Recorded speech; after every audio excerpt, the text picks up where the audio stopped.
Tama se retrouve dans un donjon souterrain, se demandant où il est exactement. À ce moment, il se rappelle qu'il vient d'être tué par un démon. Maintenant qu'il s'est réveillé, il réalise qu'il vient d'expérimenter la réincarnation. Tentant de comprendre qui il est désormais, il ouvre les yeux et découvre ses statistiques. En les consultant, il s'aperçoit qu'il est un bémote de rang S, une créature extrêmement dangereuse que même une armée massive ne peut vaincre. L'idée de vivre sa nouvelle vie en tant que bémote le dévaste, car il était autrefois un chevalier jurant de protéger l'humanité. Cette existence contraste avec la nature destructrice des bémotes envers l'humanité. Alors que ses pensées traversent son esprit confus, il décide de boire un peu d'eau. À ce moment, il aperçoit le reflet d'un chaton et s'effraie, hurlant comme une vieille dame. Ce reflet est clairement sa nouvelle forme. Avant que le mignon chaton ne nous perfore les oreilles avec ses cris aigus, une elfe nommée Arya se réveille. Elle ouvre ses fenêtres pour révéler les brillantes perspectives qui s'offrent à elle. Après s'être habillée, elle prend 2 longues épées accrochées à son mur et sort. Nous reviendrons à la jeune femme élégante plus tard. Pour l'instant, retournons au donjon où le petit chaton ne comprend toujours pas comment il a une forme de chat alors qu'il a été réincarné en tant que bémote. Ironiquement, il choisit de se réjouir du simple fait d'avoir été réincarné. En avançant, il rencontre un slim de rang et devine que la créature idiote veut goûter à sa chair. Ne voulant pas finir sur le menu, il vérifie ses statistiques et découvre une compétence nommée hurlement rocheux. Sans perdre de temps, il hurle une pierre vers le slim, qui éclate en éclaboussures. Après cela, il commence à ressentir une grande faim et, faute de mieux, il goûte le slim. À sa grande surprise, le slim est délicieux, et il continue de s'en régaler. En mangeant, il réalise qu'il peut acquérir les compétences des monstres qu'il dévore. Grâce au slim, il gagne une compétence de stockage qui lui permet de conserver tout ce qu'il souhaite. La première chose qu'il décide de stocker est les restes du slim, afin de pouvoir s'en régaler plus tard. S'habituant à sa nouvelle forme et à ses pouvoirs, il part défier d'autres monstres du donjon, un wyvern de rang B, un minotaure de rang C, un golem de rang B et un serpent venimeux de rang C. Après avoir vaincu chacun de ces monstres, il les dévore et acquiert des compétences telles que le vol, la boule de feu, le corps de fer et des crocs empoisonnés. En cherchant une sortie du donjon, il aperçoit un coffre au trésor brillant et devient fou de joie en le voyant. Il affirme n'avoir jamais rien vu de tel dans sa vie précédente de chevalier. En ouvrant le coffre, il trouve un cristal étincelant. Alors qu'il l'admire, un bruit lui fait comprendre qu'il s'agissait d'un cristal de transport, et qu'il vient de tomber dans un piège.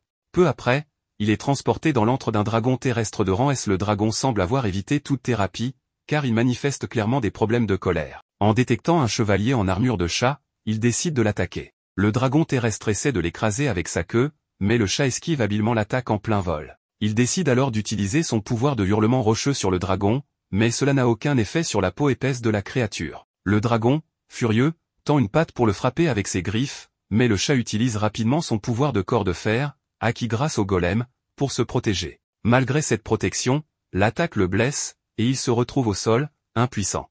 Voyant cela, le dragon tente de l'achever d'un coup fatal. Heureusement, le chat parvient à esquiver l'attaque et, dans un dernier effort, utilise l'extrémité tranchante de sa queue pour laisser une cicatrice sur l'un des yeux du dragon avant de s'enfuir en utilisant son pouvoir de vol acquis grâce au wyvern. Le dragon, maintenant aveuglé d'un œil et furieux, rugit, mais le chat s'en moque. Pendant ce temps, l'elfe, Arya, arrive au donjon. Elle se remémore le moment où elle a choisi de devenir aventurière après que son mentor ait vaincu des démons maléfiques qui attaquaient son village. Pendant ce temps, notre petit chaton blessé lutte pour atteindre la lumière au bout du donjon. Malheureusement, il est trop faible et finit par s'évanouir. Juste avant de perdre connaissance, il sent une silhouette s'approcher et imagine que cette personne n'aime probablement pas les animaux. Par chance, il se trompe, Arya, une véritable amoureuse des animaux, le ramène chez elle pour le soigner. Le lendemain matin, le chaton se réveille enveloppé de bandages. En voyant Arya de près, il la prend pour un ange. De son côté, elle le voit simplement comme un adorable chaton, sans se douter qu'il est en réalité un monstre dangereux.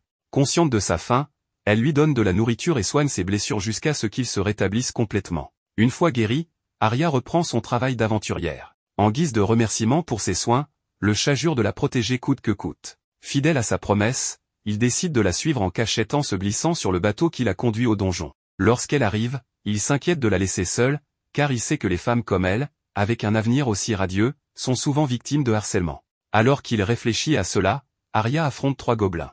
À sa grande surprise, elle utilise une compétence d'accélération pour les éliminer rapidement. Après les avoir vaincus, elle coupe leurs oreilles pour les utiliser comme preuve afin de toucher une prime. En observant son habileté, le chat reconnaît qu'il n'a jamais vu quelqu'un d'aussi rapide. Cependant, il pense que ses épées sont trop longues pour elle. Alors qu'elle range les oreilles des gobelins, un autre gobelin apparaît. Prête à l'affronter, elle ne réalise pas immédiatement qu'il s'agit d'un mage gobelin, une créature puissante. Le gobelin lance une énorme boule de feu, et Arya voit sa vie défiler devant ses yeux. Juste avant que la boule de feu ne la touche, le chat la pousse hors du chemin. Ne voulant pas révéler sa véritable identité, le chat utilise ses griffes pour attaquer le visage du gobelin, le faisant tomber dans un escalier profond. Reconnaissante, Arya emmène le chat à la guilde des aventuriers pour échanger les oreilles de gobelins contre de l'argent. À leur arrivée, ils sont interrompus par un idiot roux en armure nommé Cassement, qui veut qu'Arya rejoigne son groupe. Le malotru essaie de lui attraper le bras, mais le chat intervient et mord violemment sa main. Tandis que Cassement hurle comme une fillette, le chat lui saute de nouveau dessus, lui griffant le visage et le ridiculisant davantage. Cela met Cassement dans une telle rage qu'il sort son épée pour attaquer le chat. Cependant, avant qu'il ne puisse agir, Arnold Holzwelzenegger, le réceptionniste musclé de la guilde, intervient pour l'arrêter. Bien qu'Arnold ait une allure imposante, il est également un aventurier redoutable. Voyant Arnold, Cassement prend peur et s'enfuit. Arya remercie Arnold pour son aide, et celui-ci, impressionné par le chat, le prend pour un chevalier en armure brillante. Puisqu'il a sauvé Arya 2 fois en une journée, Arya décide de le nommer Tama et le proclame officiellement comme son animal de compagnie. Cela signifie qu'il peut désormais l'accompagner dans ses quêtes sans avoir à se cacher comme auparavant. Après avoir soumis les preuves de sa chasse aux gobelins, Arnold informe Arya qu'elle est éligible pour une promotion dans un rang supérieur. Ce soir-là, Arya, un peu ivre, emmène Tama avec elle pour un bain.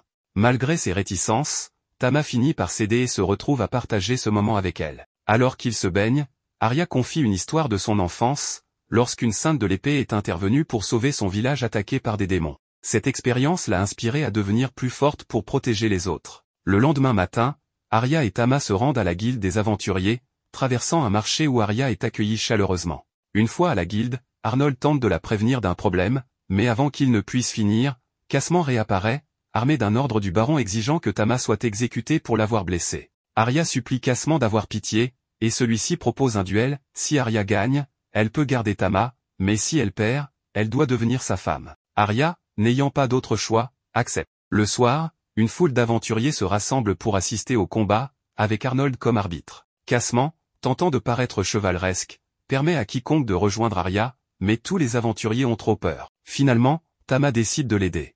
Le combat commence, et bien que Tama tente de charger Cassement, ce dernier s'avère être un adversaire redoutable. Arya utilise sa compétence d'accélération, mais Cassement l'esquive et la contre avec un coup dans l'estomac. Il bloque également ses attaques de couteau avec sa cape et la rabaisse en affirmant qu'elle ferait mieux d'être une femme au foyer qu'une aventurière. Sentant que sa maîtresse est sur le point de perdre, Tama est contraint d'utiliser ses pouvoirs. Après de longues hésitations, il décide d'assumer les conséquences.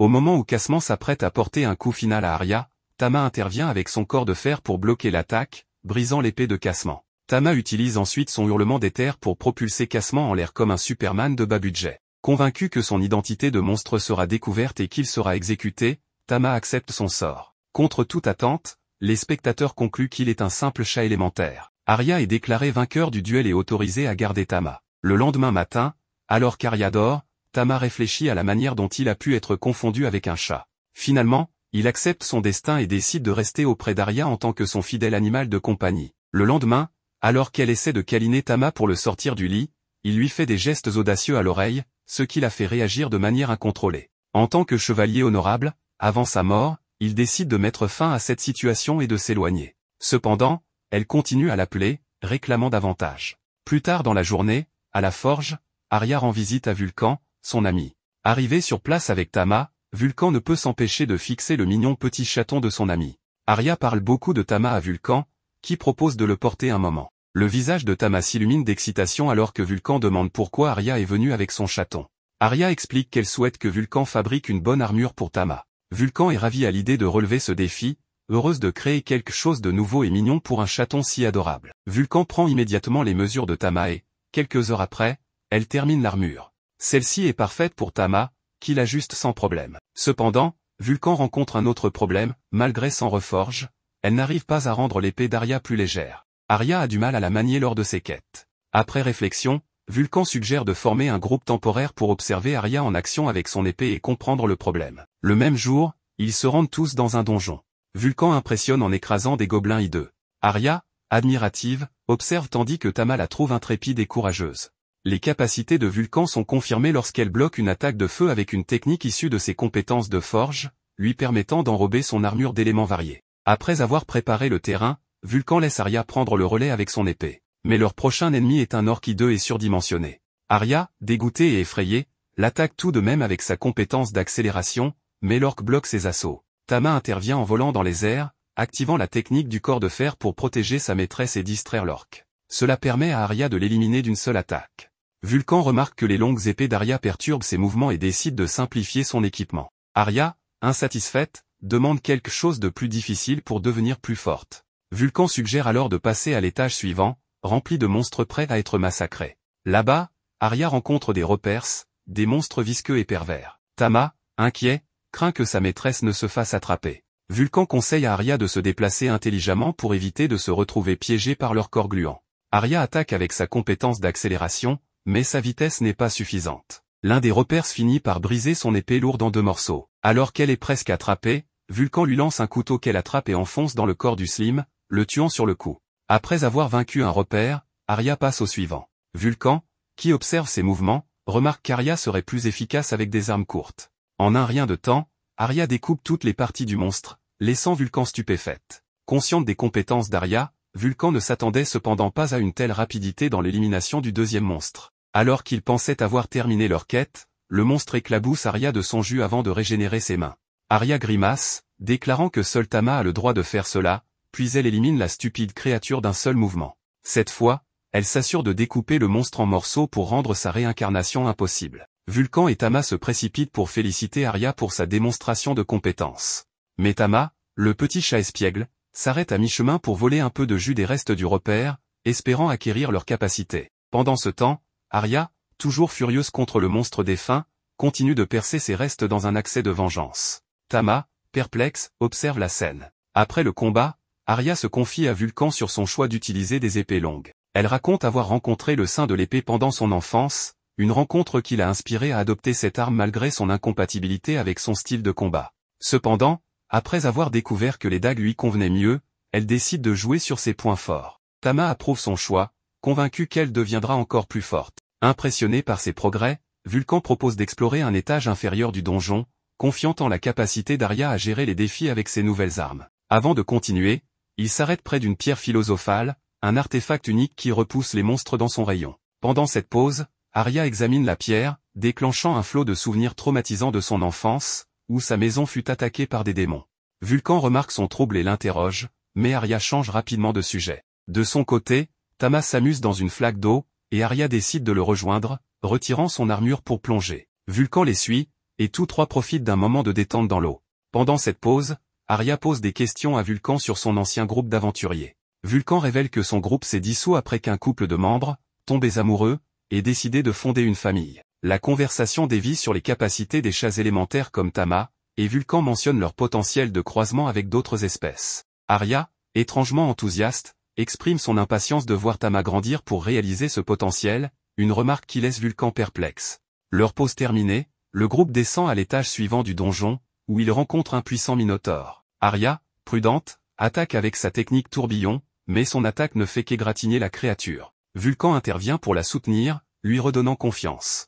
Arya, encouragée, intensifie son assaut, sa vitesse surpassant les mouvements du minotaure. Une attaque maladroite du monstre provoque l'effondrement du plafond, mettant Vulcan en danger. Tama utilise alors sa compétence de hurlement éthéré pour dévier les débris, sauvant Vulcan de justesse. Inspiré par la bravoure de Tama, Arya porte un coup décisif à la poitrine du minotaure, le vainquant enfin. De retour à la guilde des aventuriers, Arya, Vulcan et Tama échangent le butin de leur raid. Arnold, le réceptionniste de la guilde, remarque les profondes entailles sur le corps du minotaure et s'interroge sur leur auteur. Vulcan annonce fièrement que les entailles ont été réalisées grâce à la nouvelle technique d'Arya. Arnold, se souvenant à quel point Arya était faible à son arrivée en ville, la félicite pour ses progrès impressionnants. Touché par les compliments, Arya remercie Arnold avant de se rendre dans une taverne pour célébrer leur succès avec l'argent gagné. Au restaurant, Vulcan se laisse aller à des remplissages généreux, ce qui pousse Tama à se demander si elle est une buveuse chevronnée. Arya, de son côté, exprime sa gratitude envers Vulcan pour son soutien pendant le raid et partage le plaisir qu'elle a eu à travailler ensemble. Vulcan partage ses sentiments et exhibe avec enthousiasme les herbes médicinales qu'elle a récoltées dans le donjon.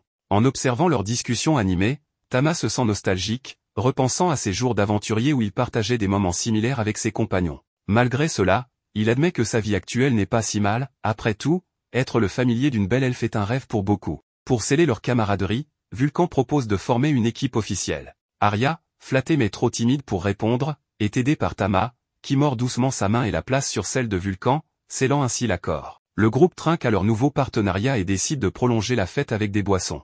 Plus tard dans la nuit, Tama, coincé entre l'armure imposante d'Arya et Vulcan, peine à trouver le sommeil. Il entend Arya murmurer dans son sommeil qu'elle ne veut pas qu'il soit trop brutal. Suspicieux mais intrigué, Tama parvient à rester calme. Pour se distraire, il vérifie ses statistiques et découvre qu'il est éligible pour une évolution. Cependant, évoluer pourrait le transformer en un immense behemoth et mettre en péril sa vie actuelle auprès d'Arya et Vulcan. Il décide de renoncer à évoluer pour rester leur loyal compagnon.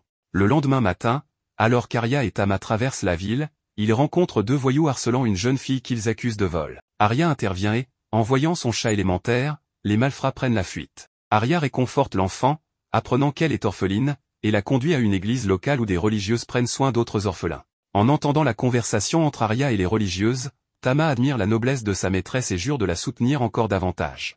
Ce soir-là, Arnold convoque Arya à la guilde pour la féliciter de sa promotion au rang C. Il lui remet un pendentif symbolisant son nouveau rang en guise de récompense. Leur célébration est toutefois interrompue par une agitation près du panneau des quêtes. Arnold explique que plusieurs disparitions ont été signalées dans la ville voisine de Lenar, avec des rumeurs impliquant des démons. En entendant cela, Arya, animée par sa rancune envers les démons, demande plus de détails et se déclare prête à accepter cette quête d'urgence. En voyant sa détermination, Vulcan décide de l'aider, et Arnold explique qu'étant donné la situation, une compagnie de chevaliers les accompagnera. À ce moment-là, un homme encapuchonné entre dans la guilde, annonçant qu'il est l'un des chevaliers. Il se nomme Cédric Ruin, ce qui surprend tout le monde, car il s'agit du fils aîné du duc. Selon les rumeurs, sa famille est responsable de surveiller les labyrinthes. Cédric salue Vulcan, et Arya lui dit que c'est un honneur de le rencontrer. Cependant, Cédric répond qu'il n'y a pas besoin de formalité, car ils seront bientôt des compagnons d'armes. Tama se rappelle qu'il y a des années, lorsque l'obscurité du roi démon a envahi le monde, une guerre brutale entre humains et démons, appelée le Ragnarok, a éclaté. L'humanité a triomphé grâce à un jeune homme désormais connu sous le nom du Grand Mage. Cédric, l'un des héros de cette guerre, y a gagné sa gloire. Ariel, curieuse, lui demande si son groupe n'est pas trop petit pour affronter une menace démoniaque. Arnold, émerveillé par Cédric, explique aux filles à quel point il est impressionnant, et, fasciné, il prend sa main, ce qui pousse Arya à se demander s'ils sont en couple, tandis que Vulcan hoche la tête en signe d'approbation.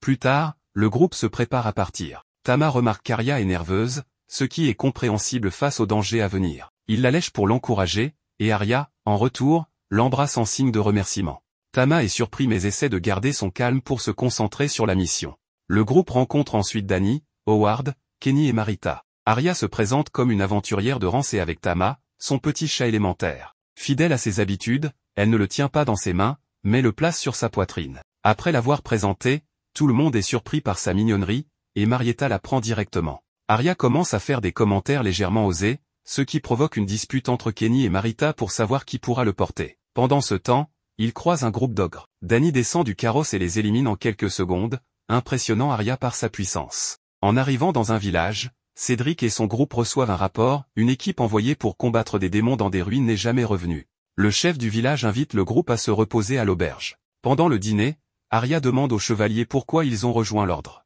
Marita avoue qu'elle l'a fait pour payer les médicaments de sa sœur, Kenny pour libérer son père de l'esclavage, et Dany et Howard à cause de dettes. Cédric, quant à lui, explique que, ne pouvant pas hériter du titre de sa famille, il a rejoint l'ordre pour tuer beaucoup, ce qu'il trouve génial. Son commentaire met toutefois les filles mal à l'aise. Plus tard, les filles se préparent à prendre un bain. Tama, respectant son code d'honneur, tente de ne pas les regarder. Cependant, Vulcan se sent gêné de se retrouver nu devant Tama, chose qui ne l'avait jamais dérangé auparavant, et s'enfuit. Tama se fait ensuite laver, ce qui surprend Marita et Kenny de voir un chat qui n'a pas peur de l'eau. Pendant ce temps, Tama compte des nombres premiers pour se détendre, tandis que l'atmosphère des bains devient plus légère. Un moment fan service s'installe, les filles plaisantant entre elles et exprimant leur envie envers les proportions d'Arya. Pendant ce temps, les garçons, à l'écoute de tout cela, sont visiblement troublés. Howard dit à Dany qu'il doit se détendre. Cependant, lorsque Dany propose d'espionner les filles, Howard ne peut pas refuser, et les garçons s'y faufilent discrètement.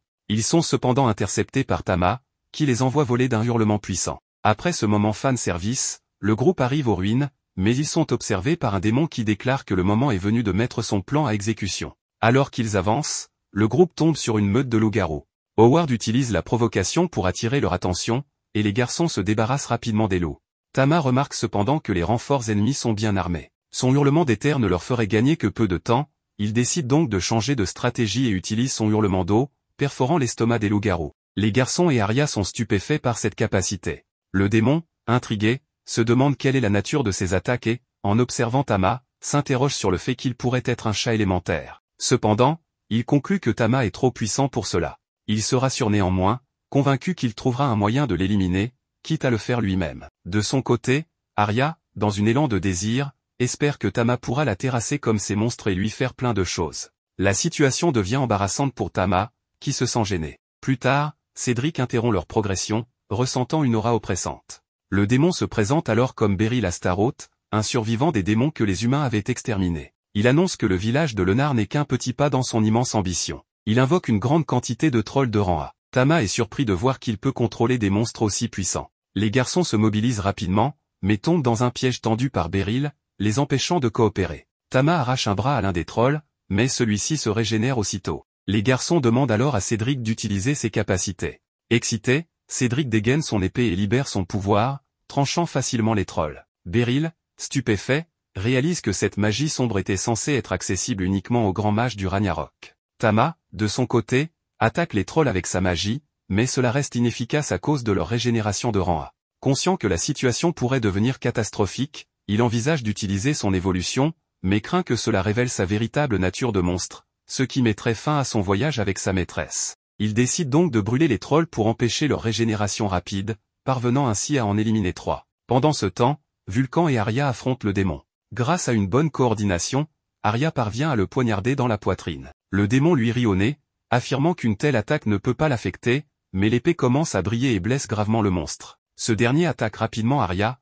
la faisant tomber au sol. Tama court immédiatement vers sa maîtresse et est horrifié de voir qu'elle est empoisonnée. En examinant la dague, il réalise que le poison est d'une nature inquiétante. Le démon, avant de se transformer en pierre et d'être pulvérisé, déclare que non seulement Arya, mais toute l'humanité, est condamnée lorsque le pouvoir de son maître reviendra. Le poison d'Arya progresse rapidement. Cédric comprend qu'il s'agit de la toxine d'un dragon venimeux et qu'ils doivent l'emmener immédiatement en ville. À leur arrivée, le médecin leur annonce tristement qu'elle ne survivra que jusqu'à midi au mieux. Vulcan demande s'il existe un antidote, mais le médecin répond que personne n'a encore réussi à neutraliser cette toxine. Il confie néanmoins qu'un antidote est possible, mais pour cela, il faudrait l'œil d'un dragon terrestre. À ce moment, Tama se remémore le dragon terrestre qui avait failli l'envoyer rejoindre Saint-Pierre. Pendant que les autres réfléchissent à une stratégie, ils pensent qu'en unissant leurs forces, ils pourraient vaincre un dragon terrestre. Cependant, Cédric les interrompt, leur rappelant qu'ils n'ont pas le temps de partir à la recherche de dragons et qu'ils doivent trouver une autre solution.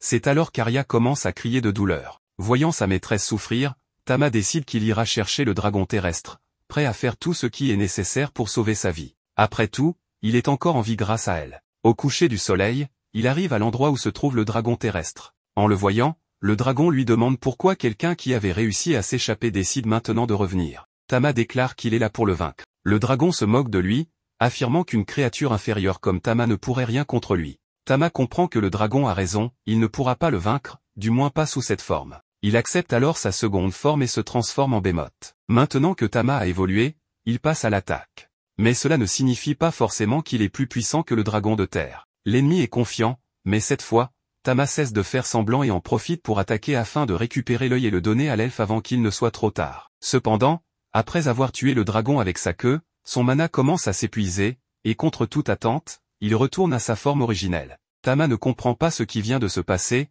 mais comme il n'a pas de temps à perdre, il place le dragon de terre dans son espace de stockage et se rend immédiatement auprès de sa maîtresse. Là, on peut voir qu'elle est dans un état critique, et Vulcan ne peut s'empêcher de pleurer. Mais après avoir entendu un grand bruit, il sort et découvre un dragon de terre étendu au sol. Évidemment, il voit Tama et suppose qu'il en est responsable. Cependant, les explications peuvent attendre, tout le monde s'active pour sauver la vie d'Arya. Pendant ce temps, Arya rêve de son passé, lorsqu'elle avait 13 ans et que sa maison fut attaquée par des démons à la recherche d'une pierre philosophale. Sa vie était en danger, mais un chat élémentaire est intervenu pour la protéger. Probablement depuis cet événement, elle a développé une affection particulière pour les chats. Finalement, elle se réveille, et heureusement, elle échappe de peu à la mort. Tout le monde est soulagé, et même Arnold ne peut retenir ses larmes en apprenant ce qui s'est passé. Un certain temps a passé depuis, mais tout n'est pas encore rentré dans l'ordre, car la toxine était si puissante qu'Arya est toujours en convalescence. Tama sort la nuit, inquiet de ne pas comprendre le fonctionnement de son évolution, car depuis qu'il a vaincu le dragon de terre, cette évolution a disparu. Il décide alors de tester les capacités qu'il a acquises du dragon de terre. Ses nouvelles compétences sont impressionnantes, un minotaure n'a pas eu la moindre chance face à lui. Cependant, un événement étrange se produit, une femme mystérieuse s'approche de Tama. Cette blonde lui dit qu'elle l'a enfin retrouvé et tient dans ses mains son armure, qu'il avait perdue lors de son évolution. Elle lui demande pourquoi il est transformé en chat et ce qu'il est advenu de sa forme puissante d'avant. Tama, évidemment confus, ne reconnaît pas cette femme. Ne recevant pas de réponse, elle dit que ce n'est pas important, car elle ne cherche qu'une seule chose, eh bien, se reproduire. Oui, vous avez bien compris. C'est incroyable à quel point les filles peuvent être étranges dans cet anime. Tama parvient à s'enfuir de cette femme folle, mais une fois rentré chez lui et en sécurité, il ne comprend toujours pas pourquoi elle lui semble familière. Le lendemain, Arya habille Tama en adorable petit chat câlin, car ils ont prévu de passer la journée en pique-nique. Pendant qu'ils profitent de cette journée ensoleillée, Arya remercie Tama de l'avoir sauvé. Elle explique que lorsqu'ils l'ont trouvé, il était à côté du cadavre du dragon de terre. Mais elle se sent un peu coupable d'être toujours celle que l'on doit sauver, pas seulement par Tama, mais aussi par Vulcan, Cédric et tout le groupe en général. En passant, Arya explique que lorsque son village a été sauvé, elle l'a quitté en promettant de revenir une fois qu'elle serait devenue une guerrière puissante. Le problème, c'est qu'Arya réalise maintenant qu'elle n'a pas encore assez de puissance, ce qui la fait se sentir très mal. Tama essaie de l'encourager, et elle comprend d'une certaine manière ce qu'il veut lui dire. Elle se rend alors compte qu'elle doit apprendre à apprécier ses propres réussites, car après tout, elle a joué un rôle essentiel dans la défaite de Berry. Elle le remercie donc d'avoir toujours été à ses côtés dans les bons comme dans les mauvais moments. Le lendemain, ils vont voir Vulcan, car l'elfe a commandé de nouveaux équipements. Grâce à la petite fortune qu'elle a obtenue en récoltant la récompense pour avoir éliminé le démon Beryl et en vendant des matériaux provenant des monstres vaincus par Tama, Arya a besoin de matériaux très résistants mais aussi légers. Vulcan décide alors d'utiliser de l'oricalque, un métal qui répond parfaitement à ses exigences. Avec cela, Arya obtient une nouvelle armure, un peu petite, certes, mais au moins elle pourra mieux se battre. Tama, lui aussi, reçoit une armure avec les mêmes caractéristiques. En outre, Vulcan précise qu'elle a également mélangé un peu d'acier tamahagané à l'oricalque, ce qui rendra l'ensemble encore plus résistant. Les trois décident ensuite d'explorer un donjon, mais Arya avoue être un peu nerveuse, car elle n'a pas combattu depuis longtemps. Sur le chemin, Tama utilise une compétence qu'il a acquise du dragon de terre, appelée Bénédiction du roi lion, qui confère une résistance au feu et à la glace, tout en augmentant légèrement l'agilité. Plus tard, il rencontre un gobelin. Cette fois, Arya parvient à le vaincre à une vitesse impressionnante, sans avoir besoin d'utiliser sa compétence d'accélération.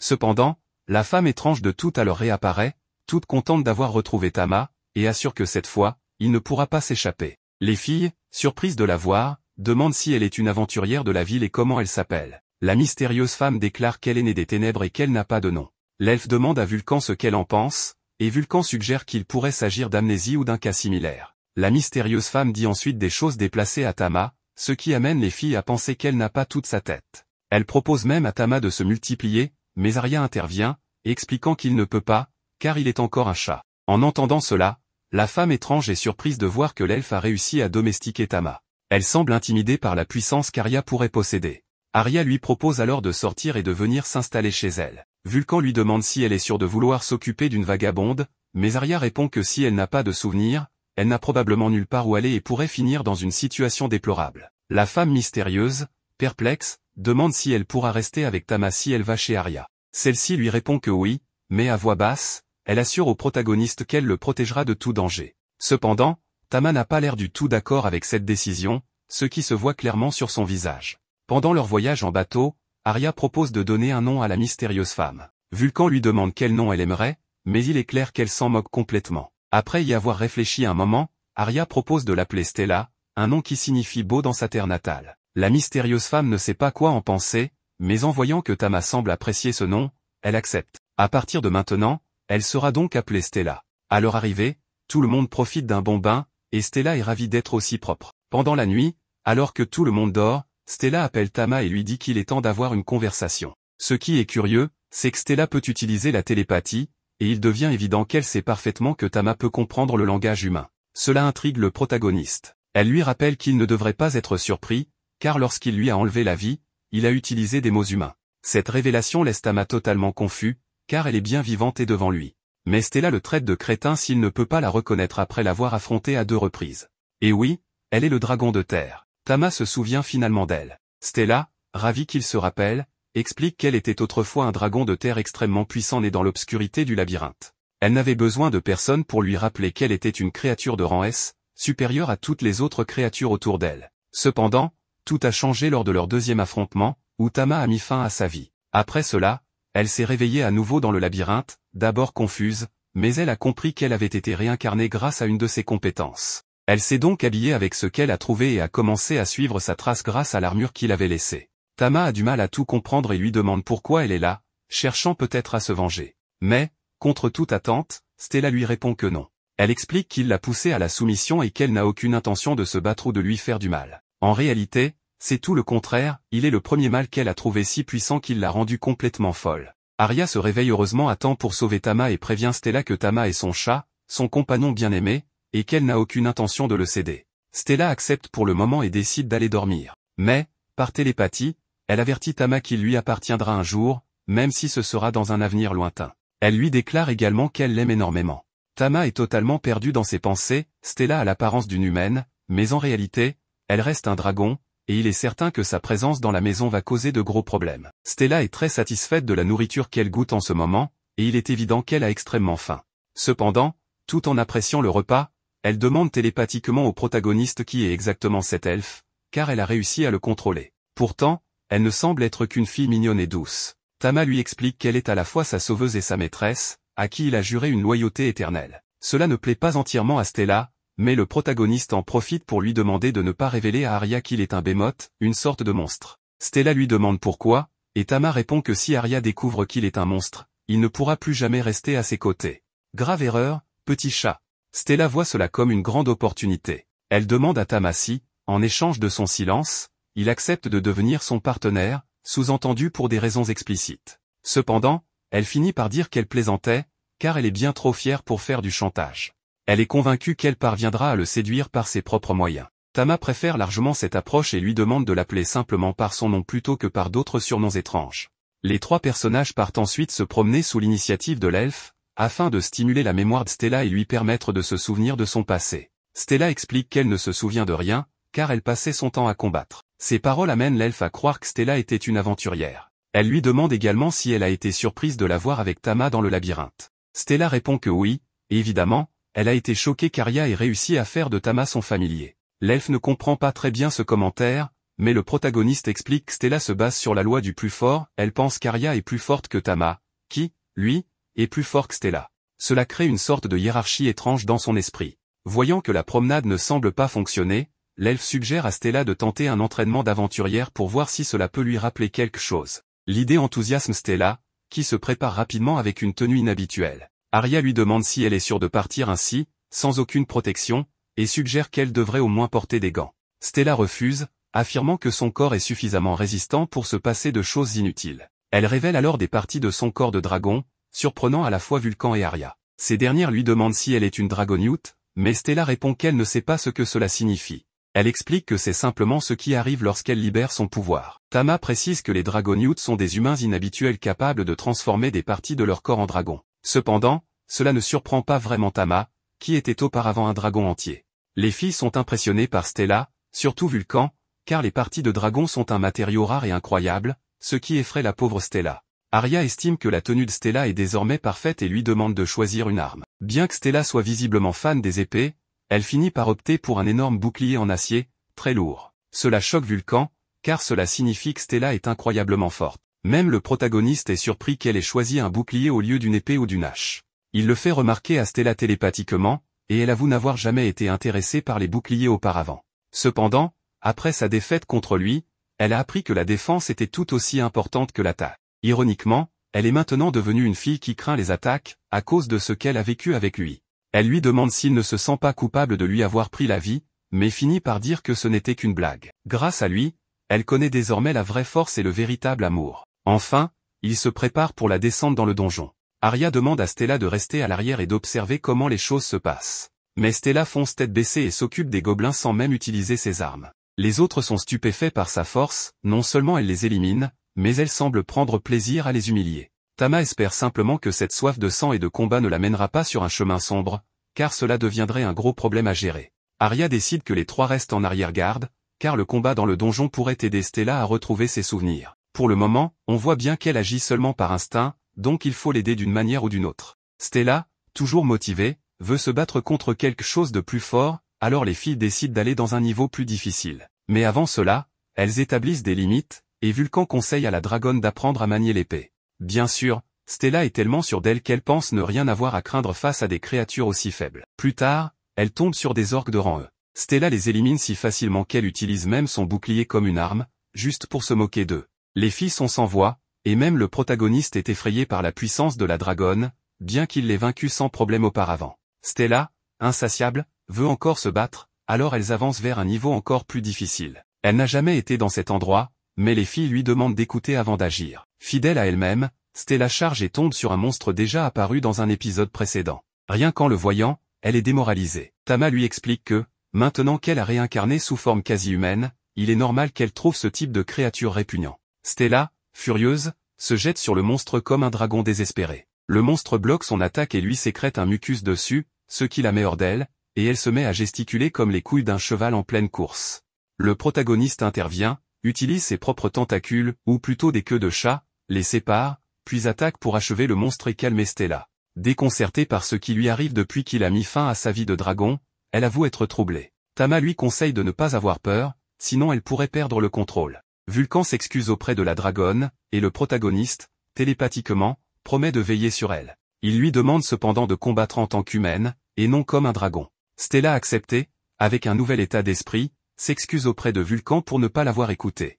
Elle lui demande même de lui donner des leçons de maniement de l'épée et du bouclier. Vulcan, ravi, accepte. Le mot groupe rappelle à Stella les aventuriers qui venaient autrefois la défier. Bien qu'ils fussent faibles, leur courage en groupe était admirable. Stella décide donc de coopérer avec ses nouveaux compagnons.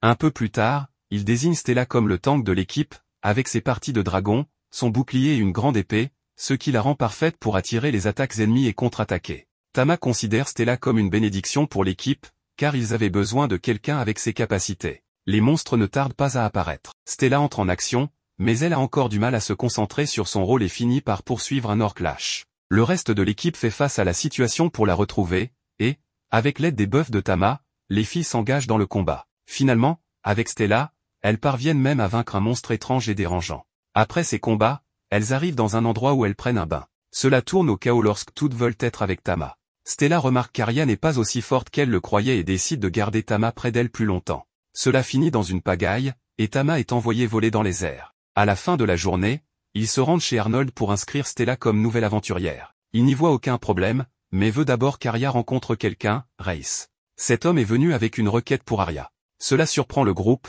mais Arnold précise que Reiss cherche une personne fiable, et il pense qu'Arya est parfaite pour ça. Arya lui demande en quoi consiste la requête, et Reiss explique qu'il s'agit de protéger des marchandises précieuses durant un voyage de plusieurs jours. Malheureusement, Vulcan ne peut pas fermer son atelier, mais elle essaiera de les rejoindre une fois ses tâches terminées. Stella demande ce qu'ils doivent protéger exactement. Le soir, Reiss leur montre sa précieuse marchandise, un squelette de dragon terrestre qu'il a récemment acquis lors d'une vente aux enchères. Et, bien sûr, on peut deviner ce qui va se passer ensuite. Notre Minou, par télépathie, demande à la dragonne si elle va bien. Elle lui répond que tout cela n'a pas de sens, car cela lui rappelle le moment où elle a été tuée. Mais surtout, elle ressent une douleur au cœur, et cette douleur est pour lui. Elle se demande pourquoi son cœur bat si vite, appelant à nouveau notre Minou chaton fort. De son côté, Tama n'est plus sûr de jamais la comprendre. Puis Arnold apparaît avant de partir et remet son insigne à Arya, lui annonçant qu'elle a été promue au rang B en tant qu'aventurière. En entendant cela, Vulcan la félicite, et notre elfe est ravi d'avoir monté en grade. Ensuite, Arya, Stella et Tama montent dans le carrosse, disent au revoir à Vulcan et Arnold, et commencent leur mission de gardienne, éliminant quelques orques sur leur chemin. Curieusement, Stella s'endort sur son ancien corps. Plus tard, autour d'un feu de camp, Reiss offre des lys de la vallée à notre elfe, lui racontant que, lorsqu'il était jeune, il les cueillait pour sa fiancée. Oui, ce monsieur va enfin se marier. En comprenant cela, Tama réalise pourquoi cet homme ne lançait pas de regard malveillant à sa maîtresse. Notre Minou était vraiment jaloux. Arya demande alors au chevalier ce qu'il compte faire du squelette de dragon.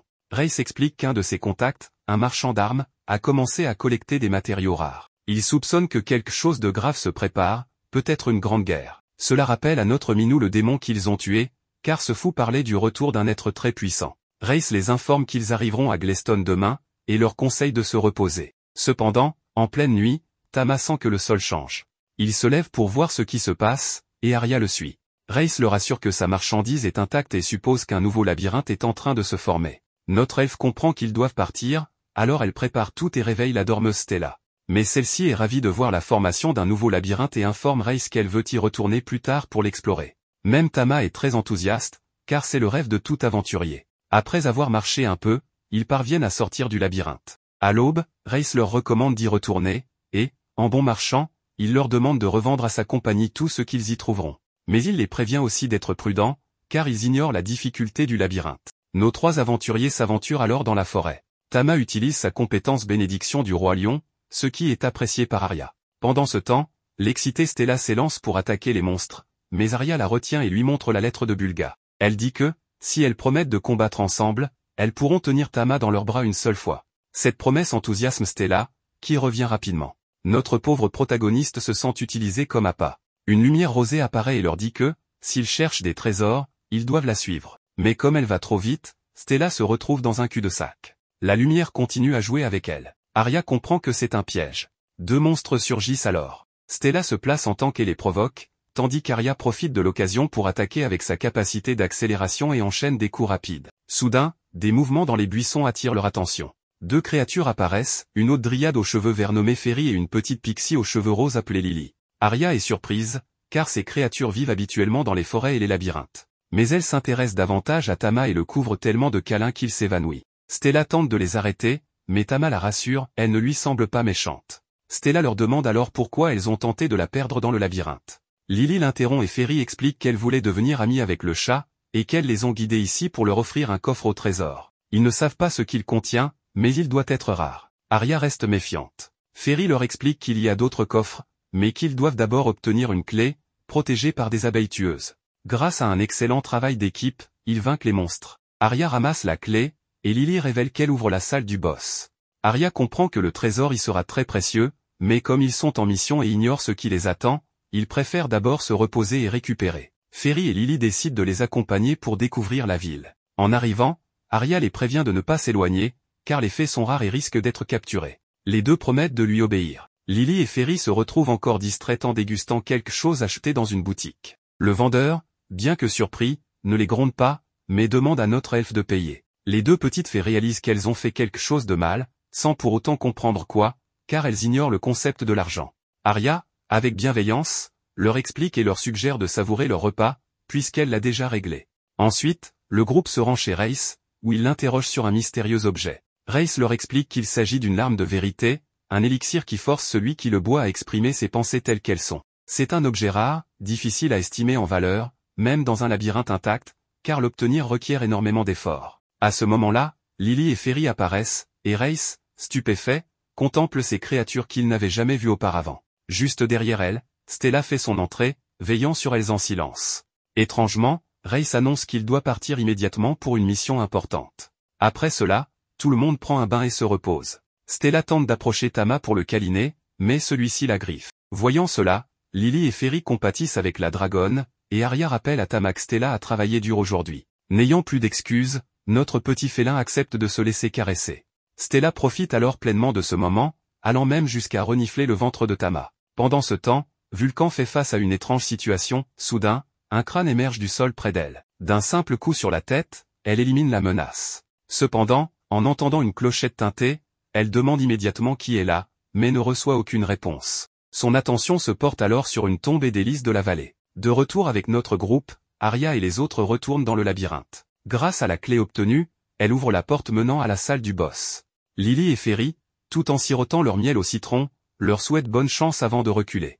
Mais elles ne sont pas seules, quelqu'un d'autre est caché dans l'ombre. Le boss apparaît enfin, un torrent Drake de Rambé. Le combat commence immédiatement. Stella part ses attaques avec son bouclier, tandis qu'Arya tente une attaque rapide avec son accélération. Cependant, le monstre est trop rapide, obligeant Stella à la protéger à nouveau. Elle annonce qu'elle va distraire l'ennemi et se lance dans l'action, elle utilise ses mains et sa queue de dragon pour attraper directement les bras du monstre. Tama en profite pour lancer une boule de feu, puis l'immobilise avec ses tentacules, créant ainsi une opportunité pour Arya. Celle-ci ne manque pas sa chance et plonge sa dague droit dans le cou du Drake, mettant un terme au combat. Tama, dans son esprit, félicite sa maîtresse pour sa précision. De son côté, Stella insiste pour qu'il la remercie, car elle a été d'une aide précieuse. Soudain, un coffre apparaît, renfermant 2 parchemins qui commencent à léviter. Arya comprend immédiatement qu'il s'agit d'anciens artefacts magiques contenant des compétences scellées. Tama reconnaît une écriture en langue ancienne. L'énergie des parchemins se concentre alors et fusionne avec Arya, lui conférant une compétence sacrée appelée épée divine, qui ressemble fortement à une épée de ki. Le groupe est ensuite téléporté hors du labyrinthe, mais Lily et Ferry ont disparu. À leur place, il ne reste que des pots cassés. Elles se seraient évaporées sans raison apparente. Ailleurs, Rey s'est vu en train de faire tinter une petite cloche. Il murmure que le rapproche tout en contemplant le portrait d'une femme nommée Elisa, qui tient des lys de la vallée. Il est fort probable qu'elle ait été sa fiancée et qu'elle ne soit plus de ce monde. Tout cela devient bien mystérieux.